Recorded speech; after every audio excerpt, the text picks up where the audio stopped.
My dear dear students, कैसे हैं आप लोग। तो एग्ज़ाम की तैयारी बहुत अच्छी चल रही होगी। किसी ने मुझे पूछा कि मैम आप माय डियर डियर 2 बार डियर क्यों बोलती हैं। तो ये मैम का स्टाइल है, 2 बार डियर डियर डियर मतलब तुम लोग मेरे प्रिय प्रिय छात्रों। तो आप जान ही रहे हैं कि सारे छात्र मैम के कितने निकट हैं, करीबी हैं। हर छात्र का मैं चाहती हूँ कि रिज़ल्ट अच्छा हो, बेहतर हो। तो इसलिए माय डियर डियर स्टूडेंट्स, आप लोग पढ़ाई जारी रखते हुए 20 क्वेश्चंस का डिस्कशन हमने कर दिया था। आज 21st क्वेश्चन से हम लोग 20 क्वेश्चन का और आज डिस्कशन लेंगे, देन हम लोग सब्जेक्टिव पार्ट पे एंड करेंगे। तो हम देख रहे थे कि कैसे आपका राइटिंग सेक्शन और आपका फ्लैमिंगो बुक के सारे चैप्टर्स कहानियों से और पोएम का 3 क्वेश्चन हमने डिस्कस कर लिया था। नेक्स्ट क्वेश्चन की तरफ आगे बढ़ते हैं। तो चलिए अगला सवाल, 21st question. Okay, to what does the poet Kamala Das compare her mother. Okay, तो आप यहाँ से देख पा रहे हैं कमला दास की बात आई है। तो कमला दास की बात आई है तो ये आपका पोएम फर्स्ट ही है, माई मदर एट 66। तो हम लोग क्या इसमें नया नया देखेंगे, देखते हैं। ये है माई मदर एट 66। ओके, यहाँ लिख लेना तुम लोग, माई मदर एट 66। तो ये जो पोइटेस हैं, जो कमला दास हैं, इनकी माँ 66 ईयर्स की हो चली हैं। तो इनके अंदर पेन है, एक है, तकलीफ़ है कि क्या पता मैं अगली बार आऊँ तो माँ से मिलूँ या ना मिलूँ।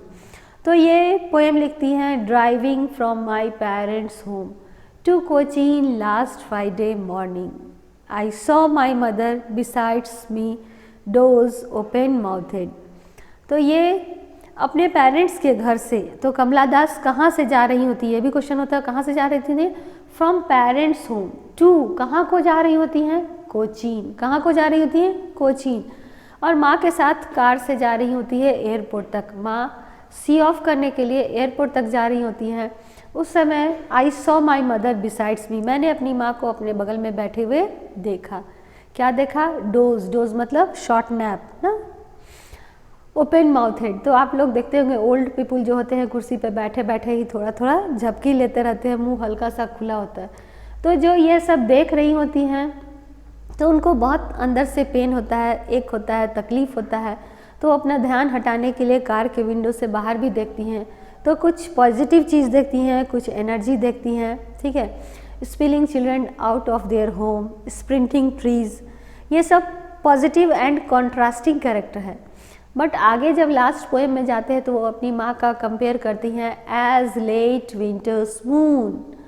तो ये भी आपका एक लॉन्ग क्वेश्चन बनता है कि कमला दास ने अपनी माँ का कंपेयर क्यों किया लेट विंटर्स मून से। Why has the poet been compare their mother to late winter's moon.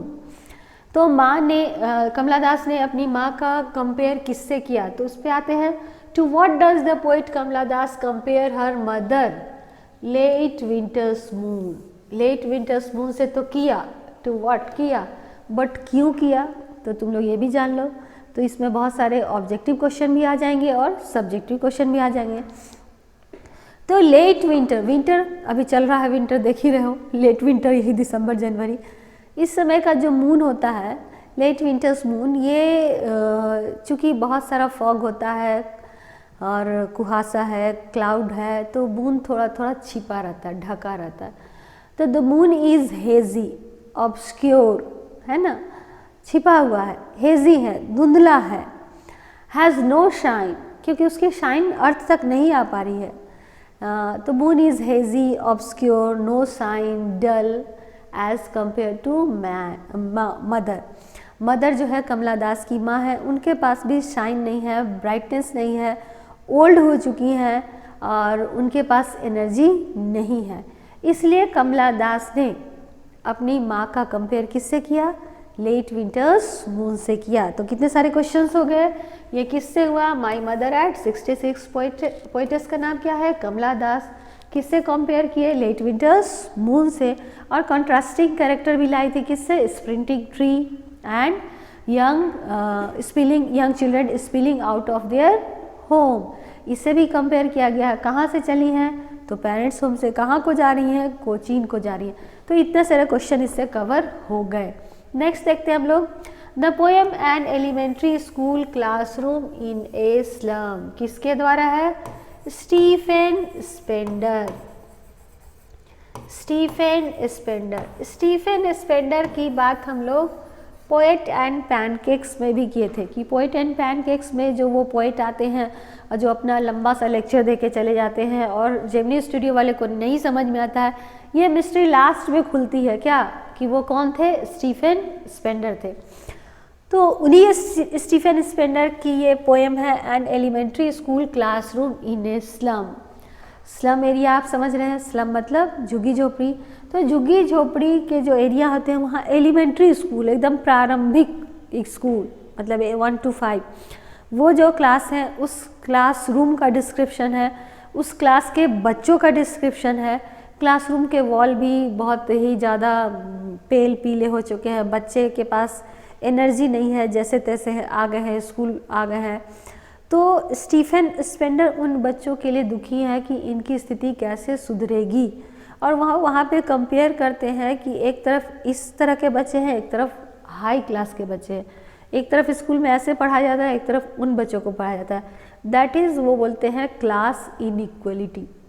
Class inequality, high class के बच्चे, लो क्लास के बच्चे, उनको सारी सुख सुविधाएं मिल रही हैं, इनको बेसिक नीड भी इसके स्कूल में नहीं है। तो क्लास इनइक्वालिटी की बात करते हैं। स्टीफेन स्पेंडर सोशल इनजस्टिस ना, क्योंकि बच्चों के साथ क्या हो रहा है, इनजस्टिस। उनको चाहिए क्या, स्टीफेन स्पेंडर को चाहिए social justice and class equality, लेकिन वहाँ हो क्या रहा है, social injustice and class inequality. Okay, तो the poem an elementary school classroom in a slum deals with the theme of, अब हम लोग देखेंगे, पहला ही में आपका आंसर आ जा रहा है social injustice and class inequality. दूसरा है children and their happiness, political pressure, nature and its beauty, इसकी बात नहीं है, वो बोलते हैं social injustice and class inequality. तो स्टीफेन स्पेंडर, कीवर्ड आपने क्या याद रखा, Stephen Spender an elementary school classroom in a slum, इसके माध्यम से क्या बताना चाहते हैं कि जो समाज में क्लास इनइक्वालिटी है और इन बच्चों के साथ जो सोशल इनजस्टिस हो रहा है वो आखिर कैसे दूर हो। तो बाद में बोलते भी हैं गवर्नर, टीचर, इंस्पेक्टर सबको विजिट करने के लिए, स्कूल में आने के लिए, उन बच्चों के लिए सोचने के लिए। तो वो अगले क्वेश्चन में आगे मिलेगा तो करेंगे। नेक्स्ट क्वेश्चन, तो 21 का ए, 21 का बी, 22 का ए। नेक्स्ट क्वेश्चन हम लोग देखते हैं 23। हाँ, ये तो बहुत इंटरेस्टिंग है, मिड फॉरेस्ट ब्रेक रीच। तो आप लोगों को मैंने पढ़ाया है a thing of beauty, a thing of beauty. तो इससे और क्या क्या क्वेश्चंस आ सकते हैं हम लोग देख लें। ए थिंग ऑफ ब्यूटी किसके द्वारा है, जॉन कीट्स के द्वारा है, जॉन कीट्स। तो जॉन कीट्स ये लिखे हैं इंडायमन, शेफर्ड है इंडायमन, वो गॉडेस ऑफ मून सिंथिया को देख लेता है, उसके लिए घूमता फिरता है और जितनी चीज़ें खूबसूरत होती हैं वो उनको देख के बोलता है a thing of beauty is Joy for ever. जो खूबसूरत चीज़ है वो हमेशा क्या देती है, खुशी देती है। खूबसूरत चीज़ हमेशा खुशी देती है। A thing of beauty is Joy for ever, it's loveliness increases. इसकी जो सुंदरता है, जो प्यारापन है वो बढ़ता चलता है। It will never goes into nothingness, ये कभी ख़त्म नहीं होता है। तो ये जॉन कीट्स के द्वारा देखी गई है। तो इसमें जो इंडायमन, जो शेफर है, जितनी चीज़ें, सन है, मून है, क्लियर रिल्स है, तो सारी चीज़ों को क्या बोलता है, खूबसूरत बोलता है। आपका डैफोडिल्स है, मस्क रोजेज़ हैं, तो ये चीज़ें अगर आपको कोई रोज़ देता है तो क्या होता है, अच्छा लगता है। तो thing of beauty is Joy for ever. तो जितनी नेचर से भी खूबसूरत चीज़ें हैं वो हमेशा क्या देती हैं, खुशी देती हैं। उसी में एक लाइन है, what makes the mid forest brake rich. Mid forest brake, जो फॉरेस्ट के मिड में जो फर्न्स होते हैं, जो झाड़ियाँ होती हैं, उसमें क्या होते हैं, तो मस्क रोजेज होते हैं। क्या होते हैं, Musk roses, Musk roses Bloom. Okay, तो 23 का आपका हो गया बी, 23 बी। 24 हम लोग देखते हैं, What was offered for sale at the roadside stand? ये आपका कहानी पोएम है, a road side stand, Robert Frost. किसने लिखा है, रॉबर्ट फ्रॉस्ट, पोएट हैं। रोड साइड स्टैंड, जो सड़क के किनारे जो ढाबा है, ये उन लोगों की कहानी है। वो लोग अपना कुछ कुछ सामान लेके बैठे हैं, वो सेल करने के लिए। वो जो सिटी फॉक है, जो शहर के लोग हैं, जो कार से, जो अपने ट्रांसपोर्ट मीन्स से जाते हैं, उन लोग को ऑफ़र करते हैं क्या चीज़ के लिए, सेल के लिए। वो चाहते हैं कि इन चीज़ों को बेचकर जो पैसे आए उससे हमारी स्थिति क्या हो, सुधरे। दे डू नॉट वांट डोल ऑफ ब्रेड, वो डोनेशंस नहीं चाहते, वो दान नहीं चाहते, वो खैरात नहीं चाहते। वो चाहते हैं कि इन सामान को बेचकर जो पैसे आए उससे हमारी स्थिति सुधरे। तो वो क्या क्या चीज़ ऑफ़र कर रहे हैं बेचने के लिए, तो वाइल्ड बेरीज इन वुडन क्वार्ट्स। आपने पढ़ा है क्वार्ट्स क्या है, मेजरिंग यूनिट है ना, वुडन मेजरिंग यूनिट है। उसमें वाइल्ड बेरी, जंगली बेर रख रख के उससे क्या रहे, बेच रहे हैं। क्रुक नेकेड गोल्डन स्क्वायर्स, ये भी था, क्या क्या वो बेच रहे हैं, तो ये भी बेच रहे हैं। तो ए और बी दोनों हो जाएगा, तो 24 का क्या हो जाएगा, सी, 24 का सी हो जाएगा। ओके, देन आपका ये 5th पोएम था। अब लास्ट पोएम है ऑन्ट जेनिफर्स टाइगर। तो ये एड्रेनी रिच, ये पोएम में देख लीजिए क्या है, aunt Jennifer's tiger. Aunt Jennifer's tiger में एड्रेनी रिच, एड्रेनी रिच ये रिप्रेजेंट कर रही है the whole women of the world. ये जो पैट्रियार्कल सोसाइटी है, पैट्रियार्कल सोसाइटी है, इसमें जो मेल्स होते हैं वो हमेशा डोमिनेट करते हैं। तो ऑन्ट का जो मैरिड लाइफ था वो बहुत अच्छा नहीं बीता था। ये हमेशा ऑप्रेस्ड रही हैं, वो दबी हुई, कुचली हुई, सहमी हुई। किससे, अंकल के वेडिंग बैंड, शादी का जो बंधन था उससे हमेशा दबी हुई, सहमी हुई रही है। तो ऑन्ट जेनिफर्स टाइगर, ये टाइगर बनाती हैं, टाइगर बनाती है, ऊल से बनाती हैं और उसको वॉल पे लगाती हैं। ठीक है, तो वॉल पे जो ऊल से बनाया हुआ टाइगर लगाती हैं। तो इस पोएम में है ऑन्ट Jennifer tiger prance across the screen, जो स्क्रीन पे है, जो वॉल पे हैंग किया हुआ है, उससे लग रहा है प्रांस मतलब अब जंप लगा जाएगा, प्रांस मतलब टू जंप। ठीक है, तो जंप लगा जाएगा। Bright topaz denizens of world of green, मतलब ये जो टाइगर्स हैं ये ऑन्ट के लाइफ से कॉन्ट्रास्ट है। ऑन्ट जो चीज़ नहीं कर पाई वो टाइगर के माध्यम से बता रही है कि टाइगर को they do not fear beneath the man, they do not fear with the man beneath the tree. जो लोग ट्री के नीचे बैठे हुए उससे टाइगर को कोई फियर नहीं हो रहा है। ठीक है, they do not fear the man beneath the tree, उससे टाइगर को कोई फियर नहीं हो रहा है। तो ये टाइगर कंट्रास्ट है ऑन्ट जेनिफर के लाइफ से।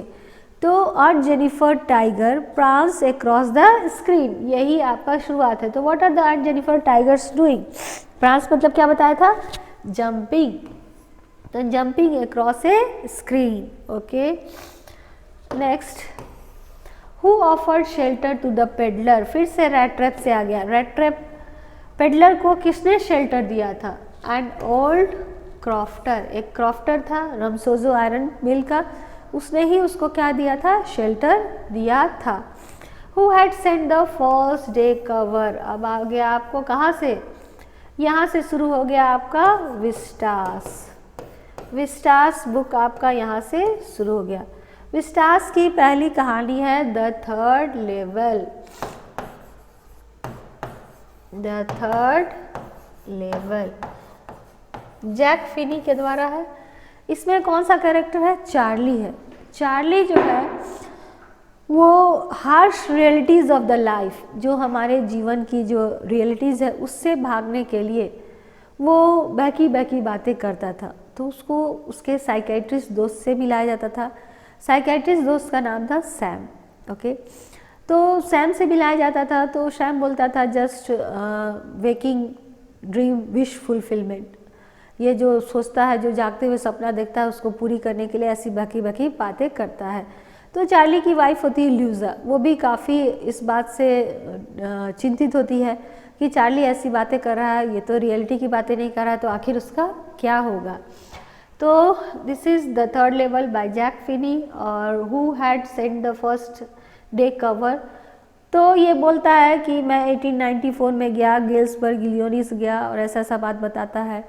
तो उसका दोस्त सैम जो है उसको एक लेटर लिखता है कि हाँ तुम सही थे दोस्त।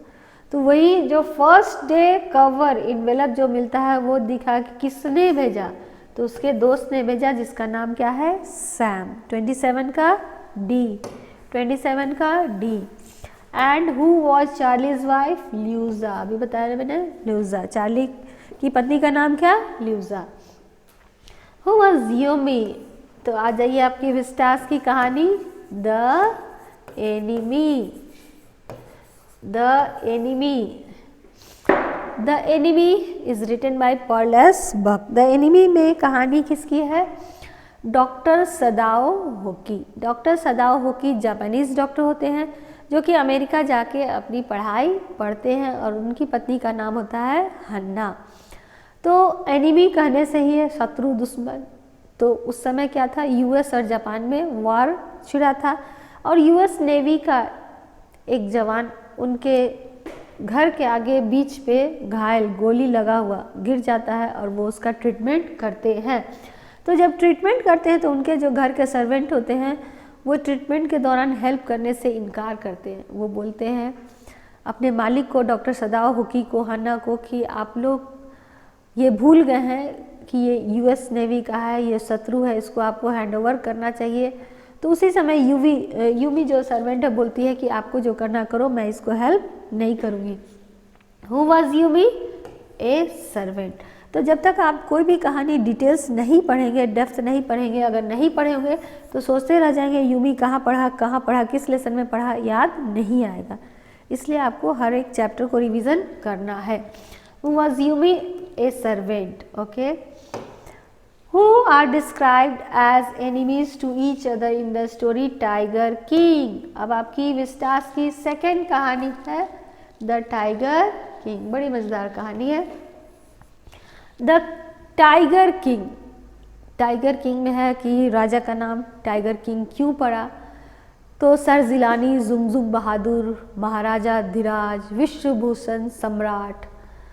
तो इनका टाइगर किंग नाम इसलिए पड़ा कि जब इनका बचपन में जन्म हुआ उसी समय एस्ट्रोलॉजर्स ने क्या कहा कि इनकी मृत्यु टाइगर से होगी। तो क्यों टाइगर से होगी, रीज़न था कि इनकी जो जन्म हुई है वो बुल के आवर में हुई है, और bull and tigers are always enemy. तो यही पूछता है, who are described as enemies to each other in the story the tiger king, bull and elephant, bull and tiger. तो ऑप्शन क्या हो जाएगा 30 का B, bull and tiger. Doctor Sadao से फिर से क्वेश्चन आ गया, हु वॉज डॉक्टर सदाओ, किससे आया है, द एनिमी से। क्या हो जाएगा, ए जापानीज डॉक्टर। डॉक्टर सदाओ कौन थे, एक जापानीज डॉक्टर थे। पिताजी ने अमेरिका पढ़ाई करने के लिए भेजा, और इन्होंने अपने पापा का सपना पूरा किया, डॉक्टर बने, सर्जन बने, और कुछ रिसर्च वर्क भी कर रहे थे जापान में रह के। The name of the program that takes high school student to end of the earth, ये कहाँ से लिया गया है, journey to the end of the earth. Journey to the end of the earth. End of the earth कहाँ गए थे लोग, अंटार्कटिका गए थे। किसने लिखा है, तिशानी दोशी। तिशानी दोशी, तिशानी दोशी। क्वेश्चन क्या क्या बना, journey to the end of the earth. Journey to the end of the earth में कहाँ गए थे, अंटार्कटिका। और किसने लिखा है, तिशानी दोशी। तिशानी दोशी। तो इसमें एक कैनेडियन एडवेंचर एडुकेटर रखते हैं, जियोफ ग्रीन, वो हाई स्कूल के बच्चों को ले जाते हैं अंटार्कटिका। किस प्रोग्राम के तहत? Students on ice. अब यहाँ पे बच्चों तुम लोग को student on ice and students on ice confusion होगा, तो किस प्रोग्राम के तहत ले जाते हैं? Students on ice. उनका एम होता है कि हाई स्कूल के बच्चों को ले जाएं, ताकि हाई स्कूल के बच्चे ही फ्यूचर पॉलिसी मेकर्स हैं, फ्यूचर जनरेशन है। वो जब अंटार्कटिका को जाएंगे, वहाँ के पास्ट, प्रेजेंट और फ्यूचर को देखेंगे कि अगर हमारा ग्लोबल वार्मिंग हो गया, अगर थोड़ा सा भी 1 मिलीमीटर भी आइस मेल्ट करता है तो कितनी कंट्रीज़ डूब जाएंगी। तो they are the future generation, they are the policy makers, इसलिए वो हाई स्कूल के बच्चों को ले जाते हैं। और किस प्रोग्राम के तहत ले जाते हैं? Students on ice. How many time zones did the writer cross the journey? Writer Tishani दोषी भी जाती हैं अंटार्कटिका उन्हीं के साथ, तो उनको कितने टाइम जोन को क्रॉस करना पड़ा? तो क्लियर लिखा हुआ है 9 time zone, 6 check points and 3 bodies of water and 3 bodies of water. तो ये सब चीज़ों को आप लोग याद रखेंगे। जर्नी कहाँ से शुरू हुआ? तो इक्वेटर से 13.09 डिग्री नॉर्थ पे ऊपर, ठीक है, यहाँ से जर्नी शुरू हुआ। क्या क्या क्रॉस किया? 9 time zone, 6 check point and 3 bodies of water.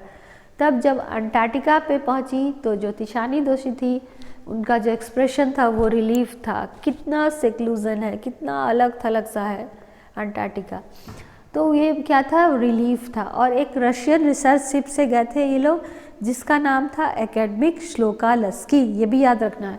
ये लोग किस चीज़ से गए थे? रशियन रिसर्च शिप, जिसका नाम क्या है? एकेडमिक श्लोकालस्की। फिर से क्वेश्चन आ गया, लेट टाइगर्स बी वेयर। कहाँ से? द टाइगर किंग से। ये किसने बोला था? ये बोला था प्रिंस ने, जिलानी जुंगजुंग बहादुर, प्रतिबंधपुरम के राजा नहीं, वो तो बचपन में ही बोले थे कि लेट टाइगर्स बी वेयर, आप क्या हो जाओ? सावधान हो जाओ। जब राजकुमार थे तभी बोले थे कि आप सावधान हो जाओ, मैं किसी टाइगर को छोड़ने वाला नहीं। अगर 100 से मुझे फियर है तो मैं 100 टाइगर को मार के ही रहूँगा। इसीलिए भी इनका नाम पड़ा the tiger king. Let tigers beware, who said that? Chief astrologer prince Jungjung Bahadur. तो क्या हो जाएगा? प्रिंस जुंगजुंग बहादुर। सारे टाइगर सावधान हो जाओ, मैं आ रहा हूँ। इसी कहानी से है, तो हम देख पा रहे हैं कि टाइगर किंग से बहुत सारे क्वेश्चंस मिल रहे हैं। 3-4 मिल गए, परहैप्स 3 मिले। Okay, how many rings did the Maharaja send the British officer good lady? Okay, तो जब राजा ने टाइगर हंटिंग शुरू किया तो 10 सालों में करीब 70 टाइगर मार दिए। उसके बाद राजा के राज्य से प्रतिबंधपुरम से टाइगर का पॉपुलेशन समाप्त हो गया, ख़त्म हो गया। तब उन्होंने दीवान से कहा कि दीवान, आप मेरी शादी वैसी लड़की से कराओ जिसके राज्य में टाइगर का पॉपुलेशन बहुत ज़्यादा हो। तो दीवान ने वैसी लड़की भी खोज दी, और जब भी ये जाते थे तो 5 से 6 टाइगर, जब भी ससुराल जाते तो 5 से 6 टाइगर का शिकार कर ही लेते थे। उसी दौरान एक ब्रिटिश हाई रैंक ऑफिसर दुराई उनके राज्य में आए और उन्होंने इच्छा जाहिर की टाइगर हंटिंग के लिए कि मुझे टाइगर हंट करना है और मरे हुए बीस्ट एनिमल के साथ गन लेके फ़ोटो खिंचाना है। राजा ने साफ इनकार कर दिया, और ब्रिटिश को इनकार करना मतलब राजगद्दी खतरे में। तो राजा बहुत चतुर थे, उन्होंने क्या किया कि दुराई सनी मतलब उसकी वाइफ को क्या किए 50 गोल्ड रिंग भेंट दिया। तो हाउ मेनी गोल्ड रिंग्स ना सेंट, कितना भेजा था? 50 भेजा था। ये सोच के भेजे थे कि 1-2 जो पसंद होगा रख लेंगे, लेकिन उन्होंने सारा ही रख लिया। तो 50 गोल्ड रिंग तो भेजा ही। वर्थ कितने रुपए का था ये भी आपको याद रखना है। वर्थ कितने का था? Worth 3 lakh rupees. तो आप ये सोचो कि 3 लाख अभी ज़्यादा है, तो उस ज़माने में कितना ज़्यादा होगा 3 लाख रुपीज़। तो उतना गोल्ड रिंग भेज दिया, और फिर भी राजा संतुष्ट था कि कम से कम राजगद्दी को बचा लिया और टाइगर पे भी कोई आँच नहीं आई, क्योंकि राजा को 100 टाइगर खुद से मारने थे।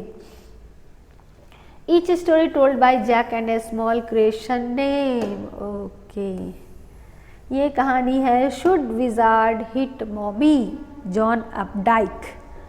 Should wizard hit mommy, should wizard hit mommy, John Updike की डोमेस्टिक फिक्शन घरेलू कहानियों में से एक है शुड विजार्ड हिट मॉमी। आपको और क्या रखना है, याद रखना है जॉन अपडाइक। घरेलू डोमेस्टिक फिक्शंस में से एक कहानी है शुड विजार्ड हिट मॉमी। ये narration with in the narration है, मतलब कहानी के अंदर कहानी है। एक तो कहानी हम लोग पढ़ रहे हैं कि जैक अपनी बेटी जो को कहानी सुना रहे हैं, तो एक कहानी क्या है कि जैक जो है अपनी बेटी जो को कहानी सुना रहे हैं, और दूसरा जो कहानी सुना रहे हैं किसके बारे में, रॉजर स्कंक के बारे में। तो जैक अक्सर अपनी बेटी को हमेशा सुलाने के लिए जब सैटरडे नैप होता था तो कहानी सुनाते थे और सुनते सुनते सो जाया करती थी। तो ये अक्सर होता था, तो हर कहानी थोड़ा सा स्मॉल वेरिएशन होता था, एनिमल्स का नाम अलग अलग हो जाता था। तो हम लोग क्या देखे, नैरेशन विद इन नैरेशन। इसमें हम लोग क्या पढ़ रहे हैं कि जैक अपनी बेटी जो को कहानी सुना रहे हैं, और कहानी के अंदर क्या है, जो को रॉजर स्कंक की कहानी सुनाई जा रही है।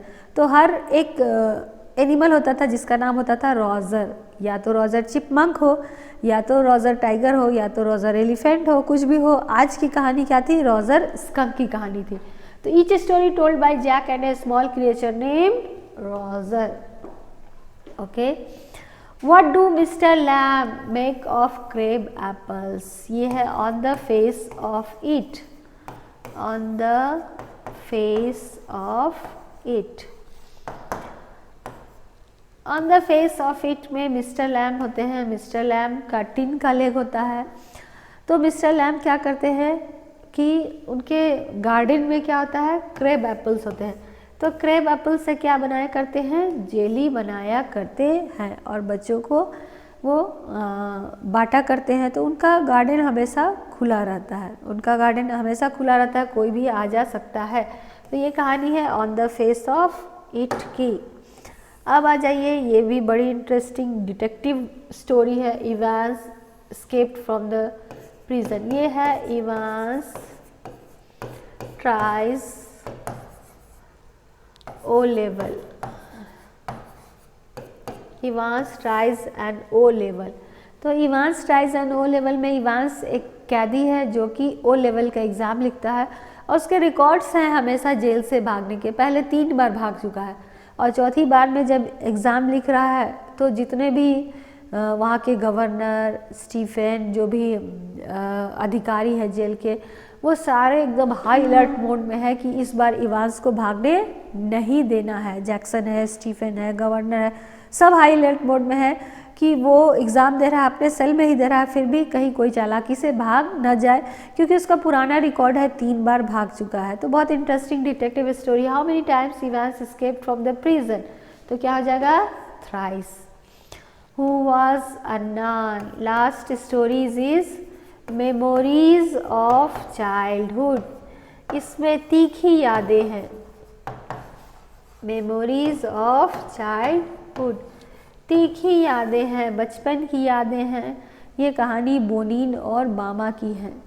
बोनीन और बामा की कहानी है कि बोनीन का हेयर कैसे कट हुआ था, और बामा को कैसे वो अनटचेबिलिटी जो थी, छुआछूत की जो थी, वो कैसे बचपन में ही दिख गया था। क्या कहानी थी, बहुत दोनों ही कहानी बहुत इंटरेस्टिंग है। तो बामा जो बचपन में देखती है कि वो फूड पैकेट ले जा रहा है, लेकिन वो उसको छूता नहीं है, उतार के खाता है, तो वो अपने एल्डर ब्रदर अन्नान से जाके बोलती है, बड़े ही मजाकिया अंदाज में, लेकिन अन्नान समझाते हैं कि नहीं, ऐसा वो कोई फ़नी मैन नहीं था, वो पैकेट इसलिए नहीं छूता था क्योंकि वो लो कास्ट से था। तो ये आपका हु वाज अन्नान, वहीं पे अन्नान आया है। अन्नान कौन है, Bama's elder brother, Bama's elder brother. तो पहली कहानी है the cutting of my long hair, वो किसकी है, बोनिन की है, दैट इज जिटकला सा। और दूसरी कहानी आपकी बामा की है। तो 2 कहानी में है। तो दूसरी कहानी में जो अन्नान है वो क्या है, बामा का एल्डर ब्रदर है, और जिटकला सा जो बोनिन है उनका बहुत ही मर्सीलेसली, बहुत ही फोर्सफुली, बिना दया के ज़बरदस्ती उनके लॉन्ग हेयर को शिंगल्ड हेयर कट कर दिए गए, जो कि उनको पसंद नहीं था। वो सोच रही थी वो कावर्ड की निशानी है, वो अपना बाल नहीं कटाना चाह रही थी, लेकिन ज़बरदस्ती चेयर से बांध के उसका काट दिया गया। तो अपने आप को एक एनिमल के जैसा फील कर रही थी कि जिसका अपना कोई वजूद नहीं है, जो चाहे, जो भी उसको चराने वाला जैसे चाहे चरा सकता है, और इस बात से वो काफ़ी दुखी हुई थी। तो जब बाल काटने के लिए उनको खोजा जा रहा था तो एक बड़ा सा रूम था, उसमें वाइट बेड कवर्स, बेड लगे हुए थे, 3 बेड्स, उसके नीचे जाके वो छुप जाती हैं कि मुझे अपने बाल नहीं कटाने हैं। तो वेयर डिड जिटकला सा hide her self, under A table, behind a tree, under A bed. तो क्या हो गया, अंडर ए बेड। तो स्टूडेंट्स हम देख पा रहे हैं कि हर एक चैप्टर को टच किया गया है और हर एक चैप्टर से क्वेश्चंस उठाए गए हैं। सो गेट रेडी, आप किसी भी तरह से इंग्लिश को इग्नोर ना करें, सारे चैप्टर्स को आप लाइन बाय लाइन रिवीजन कर लें, अभी बहुत समय है, और आपके लिए एग्ज़ाम के लिए ऑल द बेस्ट। और मेरा कहना है कि इंग्लिश में भी 100 में 100, 99, 98 आ सकते हैं, और 95 के नीचे सोचना मत, और इसके लिए आपको थोड़ी सी मेहनत करनी होगी। तो that's all for today, bye bye.